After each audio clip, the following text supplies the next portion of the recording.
Então voltamos, pessoal, com o segundo bloco aqui desse nosso Espaço Heráclito, que discorre sobre os aforismos como a filosofia do soslaio. Eu apresentei a vocês, no primeiro bloco, alguns aforismos do Chamfort que estão no livro Máximas e Pensamentos e Caracteres e Anedotas, do Chamfort justamente, que aqui no Brasil foi lançado pela Martins Fontes Editora, pela editora Martins Fontes. É um belíssimo livro. E eu li para vocês um aforismo que eu gostaria de repetir nesse momento para que nós pudéssemos discorrer sobre as suas tensões, e são muitas. Vejam vocês. Tudo é igualmente vão nos homens, suas alegrias e suas tristezas. Vocês vejam que nesse primeiro momento, o Chamfort aqui traz uma noção que parece eminentemente arrasadora. É como se nós não pudéssemos nos distanciar de uma noção pessimista e completamente trágica do real. Mas vejam aqui a completude que traz mais contradição e mais polissemia, ou seja, mais riqueza de sentido na segunda parte do aforismo. Olhem só. Porém, e aí essa conjunção já nos ajuda a perceber o caráter adversativo, é preferível que a bolha de sabão seja dourada ou azulada, em vez de negra ou cinza.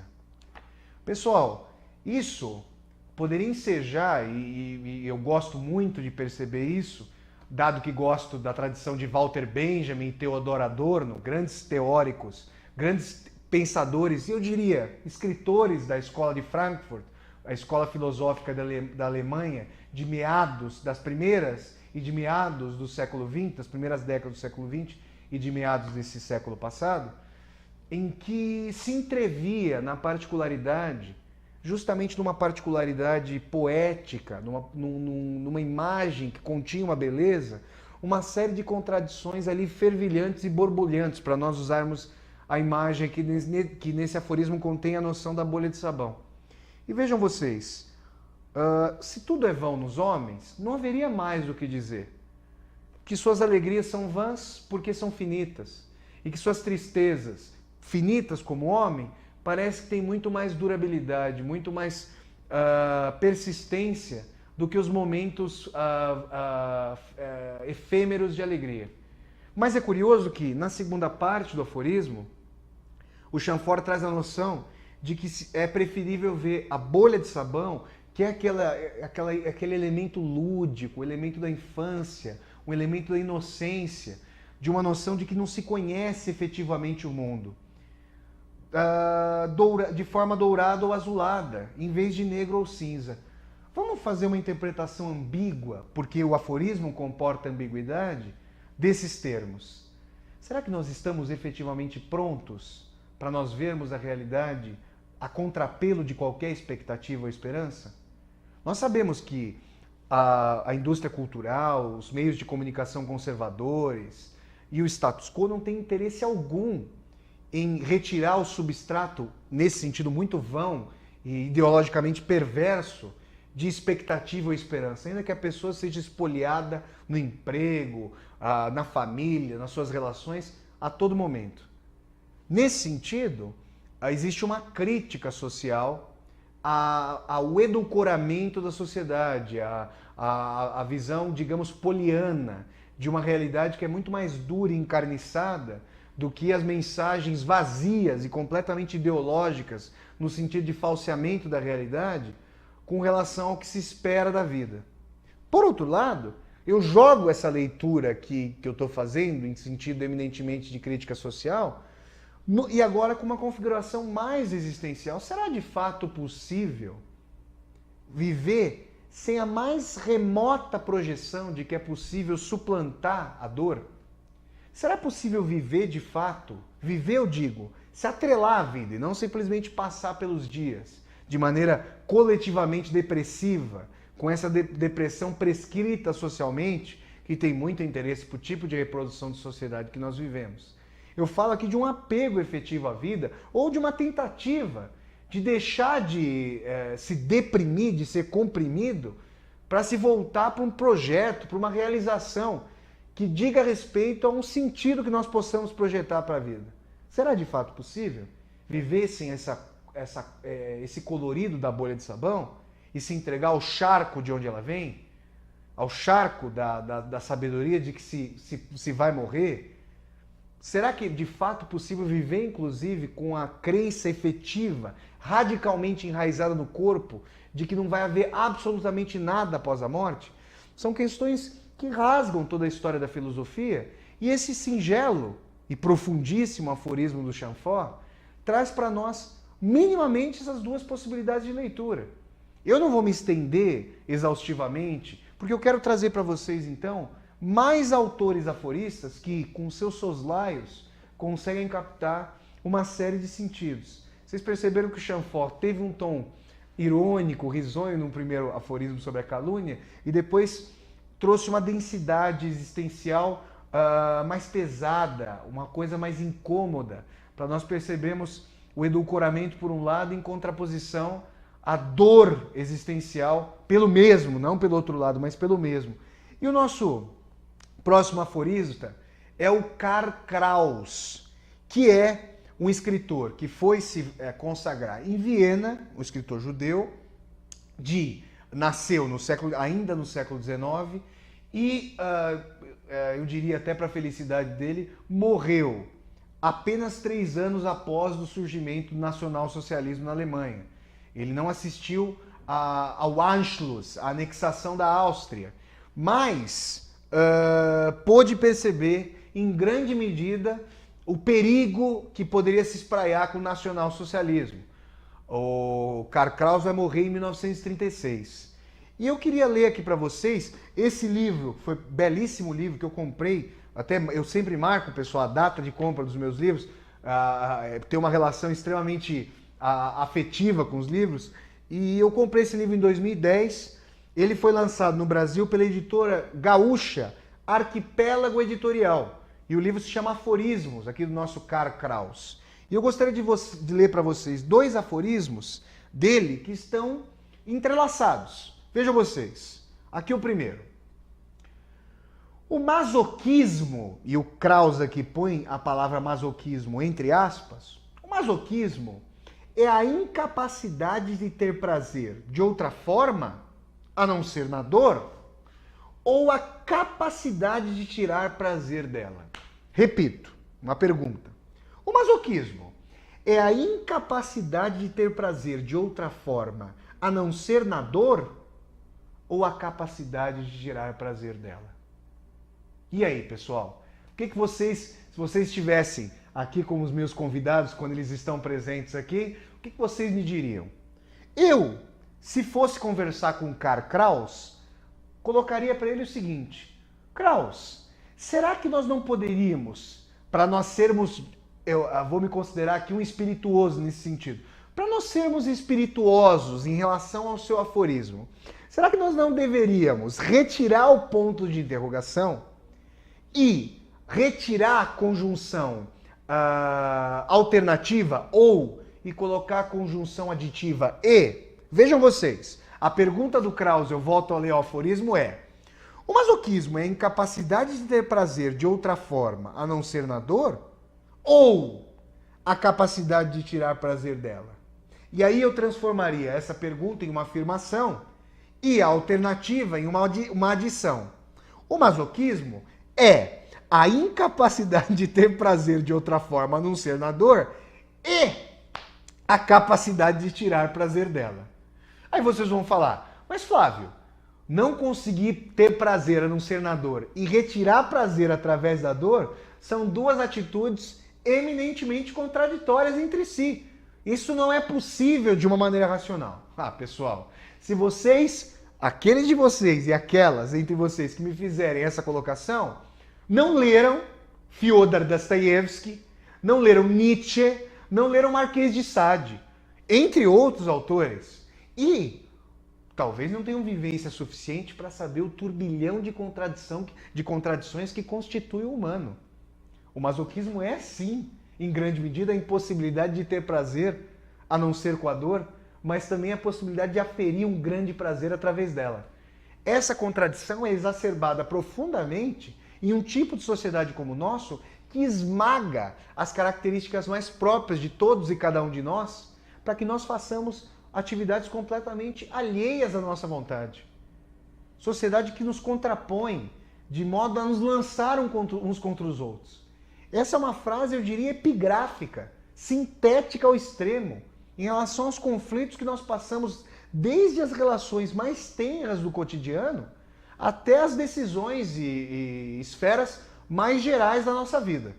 Então vejam vocês que um aforismo extremamente irônico em grande medida, mas que aparece como algo despojado de ambição e muitas vezes despojado de sentido, consegue mergulhar, consegue rasgar como uma adaga o mar do humano. E vejam vocês esse próximo aforismo do Karl Kraus que eu separei aqui para leitura no nosso Espaço Heráclito. Olhem aqui. Esse também é muito engraçado. Eu não consigo deixar de rir antes de ler esse aforismo e depois de lê-lo. Vejam vocês. A abstinência sempre se vinga. Num produz pústulas, espinhas, quistos. Noutro, códigos sexuais. Repito, a abstinência sempre se vinga. Num produz pústulas. Noutro, códigos sexuais. E aí, pessoal? Mais uma vez o Kraus se movimenta aqui por um terreno efetivamente movediço. Por quê? Porque nós temos que a abstinência, e a princípio essa abstinência não está definida como especificamente sexual, mas ele fala que a abstinência se vinga. A abstinência, nós sabemos, é a carência de forma volitiva, de forma voluntária, ou não, a abstinência por alguma prescrição médica, pela vontade de outrem, por exemplo, de um pai ou de uma mãe em relação ao filho que está doente, ou que tem que fazer uma dieta especial, ela sempre se vinga. Então é como se esse buraco que nós tentamos tapar, por meio desse buraco, através desse buraco, é como se jorrasse essa energia, esse ímpeto recalcados por uma ação externa que não diz respeito diretamente à lógica da vontade daquela pessoa. E aí o Karl Kraus fala, não produz pústulas, porque aí, já voltando para um sentido eminentemente sexual, e aí quando eu era adolescente, e no começo da minha adolescência, sempre se dizia, tinha um mito extremamente castrador de que a masturbação geraria espinhas. Mas a pústula, essa imagem cômica que o Karl Kraus traz, seria a imagem de um extravasamento, de uma erupção de algo que ficou contido. E noutro, códigos sexuais. Vejam como isso dialoga com a noção sádica e masoquista. Aquele que quer se castrar, que quer se controlar contra a sua própria natureza de expressão, contra o movimento da sua vontade, para conseguir esse movimento de tamanha castração, se torna um déspota para si mesmo. E rege, sobretudo para os outros, mas às vezes muito mais para si, toda uma gama de códigos sexuais, de códigos comportamentais, para respeitar aquilo que não consegue por seu próprio movimento. Pessoal, se eu disser a vocês que essa é a história de toda a hipocrisia de codificação da Igreja Católica e dos desdobramentos protestantes, o que vocês vão me dizer? Essa é uma leitura riquíssima de toda uma gama de movimentos históricos. E, infelizmente, eu tenho que passar rápido por isso, para chegar com vocês a um terceiro autor, a meu ver, belíssimo, assim como esses outros dois autores, o Chamfort, francês, e o Karl Kraus, que nasceu ali em meio ao Império Austro-Húngaro, nasceu na Boêmia, que seria a República Tcheca, e judeu que depois viria a morrer em Viena. E agora eu apresento a vocês nosso querido Oscar Wilde, que teve um fim de vida muito trágico. Ele era homossexual e foi condenado à morte, justamente por ter essa relação. Condenado à morte, não, me desculpem. Condenado a trabalhos forçados, que frustrariam sua vida de maneira extremamente trágica. E a partir dessa experiência, ele escreveu uma obra belíssima chamada De Profundis, que conta essa experiência na prisão. Mas aqui eu tenho um livro chamado Aforismos ou Mensagens Eternas, que foi lançado pela editora Land, a editora aqui de São Paulo também. E eu quero ler também um aforismo do Oscar Wilde para vocês. Vamos lá. As perguntas jamais são indiscretas. As respostas, às vezes, são. Repito, as perguntas jamais são indiscretas. As respostas, às vezes, são. É claro que o Oscar Wilde está lidando aqui com uma ironia muito forte e com um movimento de se contrapor ao que se dá no real. As perguntas, muitas vezes, são indiscretas. E ele diz que elas jamais são indiscretas. É aquele momento em que a gente faz uma pergunta e fala, meu Deus, até se a gente tem uma determinada intimidade com a pessoa, a gente fala, me desculpa por ter perguntado isso. Ou às vezes não, quando é uma pessoa desconhecida, é justamente nesse momento que nós dizemos, me desculpa por isso. Mas ele está dizendo que as respostas, às vezes, são indiscretas. E é justamente a resposta que tende que pretende corrigir aquilo que é tido como o erro da pergunta, de ter feito aquela pergunta, né? Então, pessoal, o Oscar Wilde, infelizmente o nosso tempo vem acabando aqui do programa, mas o Oscar Wilde, assim como o Chamfort, o francês, e o Karl Kraus, vamos chamar aqui de vienense, ele não nasceu em Viena, mas se consagrou ali na cidade, esboçam essa e caminham por essa tradição aforista de perceber o real pela matiz, pela nuance, pelo movimento da sombra. E é muito interessante, certamente vocês sabem que eu gosto muito dessa tradição, seja até pela minha própria literatura, seja por todos os autores que me influenciam, de perceber que o real, ele se expressa pelo que é dito e pelo que não é dito, pelo subdito, pelo subtexto. O real se expressa como a verdade das máscaras. E esse também é um aforismo e uma expressão do Oscar Wilde, o Wildiana. A verdade das máscaras é o costume e a sua hipocrisia postos como segunda natureza, de maneira que o exercício crítico e muitas vezes trágico e doloroso é a escavação em relação à superfície do real, em relação à sua tensão superficial, para que nós possamos mergulhar naquilo que é de fato humano, que consubstancia o humano para além das convenções, para além do que é tátil. Porque o tátil, na verdade, da alma, do espírito, das suas contradições, é aquilo que fica, não em repouso, porque nunca está em repouso, mas que fica latente, e que esses aforistas conseguiram trazer à tona, mas um à tona também mediado, porque pressupõe a relação dialógica com o leitor e a relação do leitor arqueólogo que escava o aforismo e, obviamente, a realidade. Nesse sentido, esses aforistas são os filósofos do soslaio, aqueles que nos fazem compreender o real nas suas mais variadas matizes.